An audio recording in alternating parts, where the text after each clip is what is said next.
దొంగ ఓట్లపై ప్రస్తుతం ఐఏఎస్ ఆఫీసర్లను ఇప్పటికే సస్పెండ్ చేశారు. ఇప్పుడు ఈ దొంగ ఓట్లపై ఏమేమి ఎంక్వైరీ జరుగుతుంది? ప్రజాస్వామ్య పద్ధతిలో ఎన్నికలు జరగాలి, కానీ దురదృష్టం ఆంధ్రప్రదేశ్లో అధికారులు చాలామంది అధికార పార్టీ నాయకులకు తొత్తులుగా వ్యవహరించిన కారణంగా గత కొన్ని సంవత్సరాలుగా ఈ దొంగ ఓట్ల ప్రక్రియ నమోదు కార్యక్రమం జరిగింది.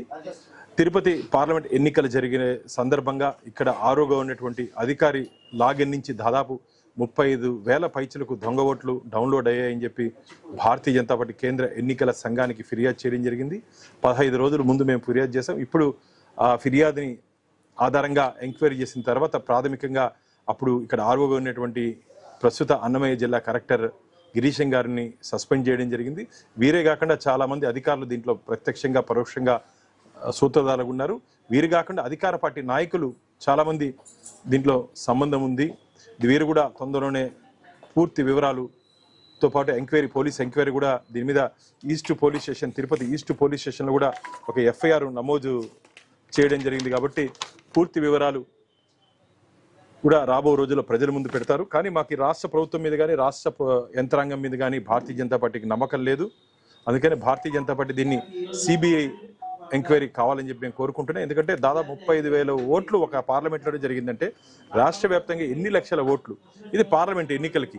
ఇప్పటికీ దాదాపు ఈ 2 సంవత్సరాల కాలంలో ఇంకా అదనంగా లక్షల ఓట్లని వాళ్ళు దొంగ ఓట్లుగా నమోదు చేశారు. మాకు అధికార పార్టీ నాయకులు 175 గెలుస్తా ఉంటుంటే అప్పటికే అనుమానం ఉంది ఏదో చేస్తున్నారని చెప్పి. కాబట్టి దొంగ ఓట్లు నమోదుతో దొంగ ఓట్లు వేసుకొని కరెన్సీ నోట్లు సంపాదించినటువంటి సంపదతో దొంగ ఓటుతో ఎన్నికల్లో గెలవాలని చెప్పాలని అనుకుంటున్నారు. వారి ఆటలు భారతీయ జనతా పార్టీ సాగనివ్వదు.